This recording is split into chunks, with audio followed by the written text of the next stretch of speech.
रिजवान साहब मुझे ये बताइएगा कि रजब भट्ट पे अब जो 295A की एफआईआर दर्ज हुई है, इसकी सज़ा क्या है और इसका जुर्माना?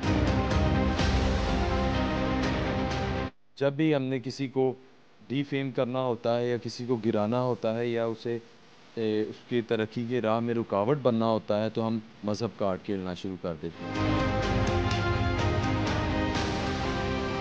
इससे पहले आज तक किसी यूट्यूबर टिकटॉकर के खिलाफ मज़हब कार्ड प्ले नहीं किया गया।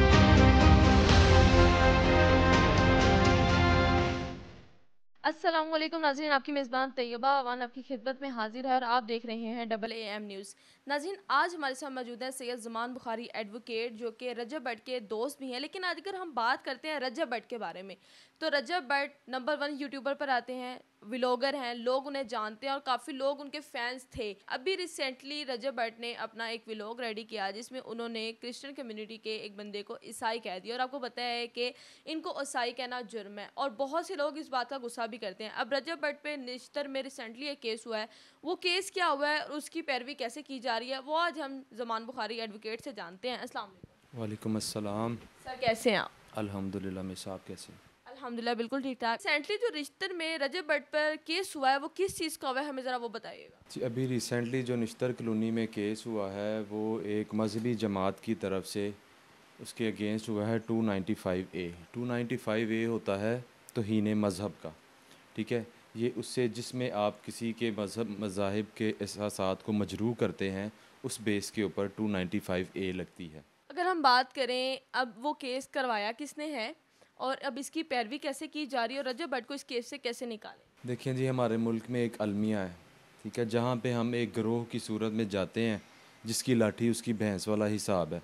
जब आप किसी मज़हब का मामला इतना नाजुक मामला होता है कि जिसके ऊपर तस्दीक किए बगैर, किसी चीज़ के ऑथेंटिसिटी देखे बगैर उसके ऊपर इल्ज़ामात नहीं लगाए जाते। यहाँ पे हिसाब उल्टा है। जब भी हमने किसी को डिफेम करना होता है या किसी को गिराना होता है या उसे उसकी तरक्की की राह में रुकावट बनना होता है तो हम मज़हब काट खेलना शुरू कर देते हैं।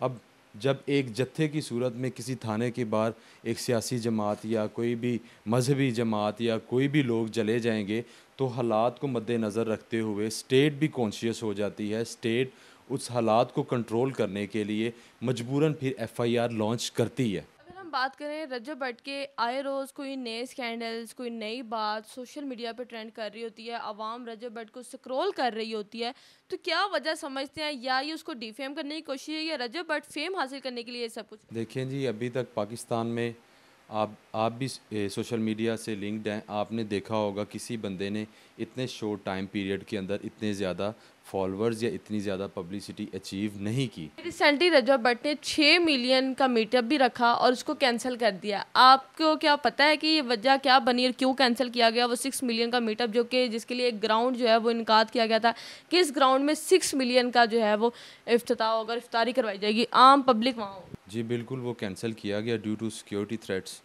सिक्योरिटी के इश्यूज़ थे।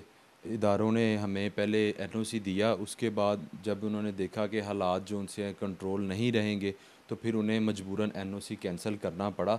ठीक है, उसी वक्त साथ ही साथ ये क्रिश्चियन कम्युनिटी का एक मामला चल रहा था जिसको मद्देनज़र रखते हुए फिर स्टेट को या फिर इदारों को इस चीज़ के ऊपर नोटिस लेना पड़ा और एनओसी को कैंसिल करना पड़ा। अगर हम बात करें अभी ये जो क्रिश्चियन कम्युनिटी और रजब भट्ट का जो मामला दरपेश आता है, इसकी मेन वजह क्या बनती है? या क्रिश्चियन कम्युनिटी की वजह से रजब भट्ट को डिफेम किया जा रहा है? देखें, एक ले मैन को भी इस दौर में हम नॉर्मली क्रिश्चियंस को हमारी एक मादरी ज़ुबान या एक इलाकाई ज़ुबान या जो हम डेली रूटीन में इस्तेमाल कर रहे हैं वर्ड ईसाई यूज़ करते हैं, लेकिन फ़र्दर अब उनके मुताबिक उन्हें ईसाई नहीं मसीही कहा जाता है। इस बेस के ऊपर क्रिश्चियन कम्युनिटी ने एहतजाज किया और फिर उनके ख़िलाफ़ एक एप्लीकेशन दी।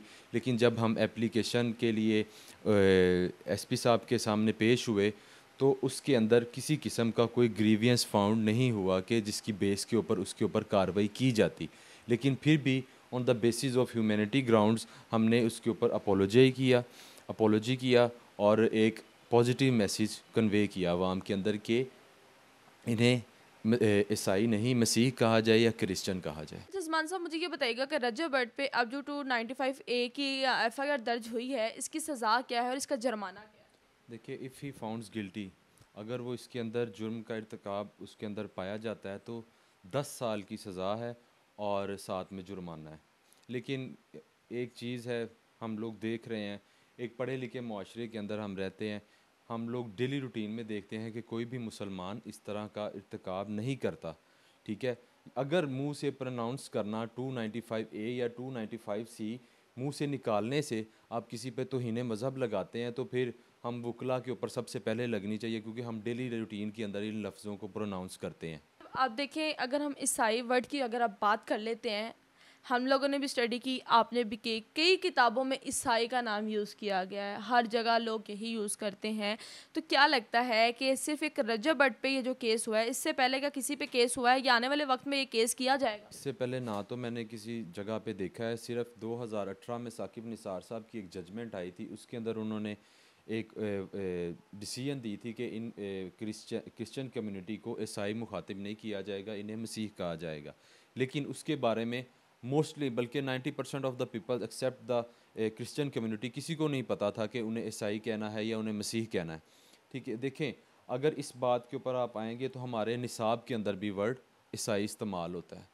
ठीक है, उसके अलावा डेली रूटीन के अंदर हम वर्ड ईसाई यूज़ करते हैं। लेकिन वो एक अच्छी चीज़ है कि अगर उन्होंने एक ह्यूमैनिटी ग्राउंड के ऊपर हमने उनकी बात सुनी, ठीक है, अगर इस बात से उनकी दिल आज़ारी हुई थी तो हमने इसके ऊपर उनसे अपोलॉजी भी की, और उनका एक मैसेज जोन से आया, पूरी दुनिया को बताया कि इन्हें ईसाई नहीं, इन्हें मसीह कहा जाए, इन्हें क्रिश्चियन कहा जाए। अच्छा सलमान बुखारी साहब, मुझे ये बताइएगा कि आप देखते हैं सोशल मीडिया, आप भी यूज़ करते हैं, मैं भी यूज़ करती हूँ, आए रोज़ जो डीफेम करने की कोशिश की जाती है वो व्लॉगर्स, यूट्यूबर और टिकटॉकर्स को की जाती है। मेरा ख्याल नाम लेना मुनासिब नहीं है, लेकिन सब जानते हैं जो देख रहे हैं कि आए रोज़ कोई ऐसा famous TikToker, famous YouTuber, famous vlogger और फेमस इन्फ्लुएंसर्स को जो है वो टारगेट बनाया जाता है सोशल मीडिया पे कि इनके नए स्कैंडल्स निकाले जाते हैं। तो इसकी वजह आप क्या समझते हैं? देखिए, ये जो सिनेरियो है ये टोटल डिफरेंट फ्रॉम अदर्स है। इससे पहले आज तक किसी यूट्यूबर टिकटॉकर के ख़िलाफ़ मज़हब कार्ड प्ले नहीं किया गया। ठीक है, अगर किसी के स्कैंडल्स आए हैं तो वो रिलेटेड टू या तो साइबर थे या फिर कोई और सिनेरियोज थे जिनके अंदर उनको इन्वॉल्व किया गया था। यहाँ पे सिनेरियो टोटली डिफरेंट है। और रही बात कि लोग इनके ख़िलाफ़ क्यों ये ऐसे प्रोपागंडाज करते हैं, तो उसकी रीज़न साफ वाज़ेह है कि अब ये जो दौर चल रहा है, सोशल मीडिया का दौर चल रहा है। हर बंदे को व्यूज़ चाहिए, हर बंदे को फेम चाहिए। अब जो ये दौर चल रहा है इसके ऊपर फ़िज़िकल लड़ाइयों से ज़्यादा ये सोशल सोशल मीडिया की लड़ाई ज़्यादा इन्वॉल्व हो गई है, व्यूज़ का चक्कर ज़्यादा बढ़ चुका हुआ है। तो जी व्यूअर्स, आज हमारे साथ सैयद ज़मान बुखारी एडवोकेट मौजूद थे, जिनकी गुफ्तगू तो आपने सुनी कि रजब भट्ट के अभी रिसेंटली मामला क्या चल रहे हैं।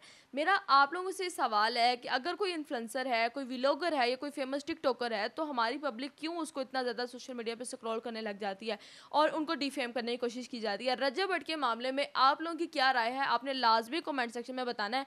हम आपसे मिलते हैं एक नई वीडियो के साथ, तब तक अपनी मेज़बान तैयबा अमान को दें इजाज़त। अल्लाह हाफिज़।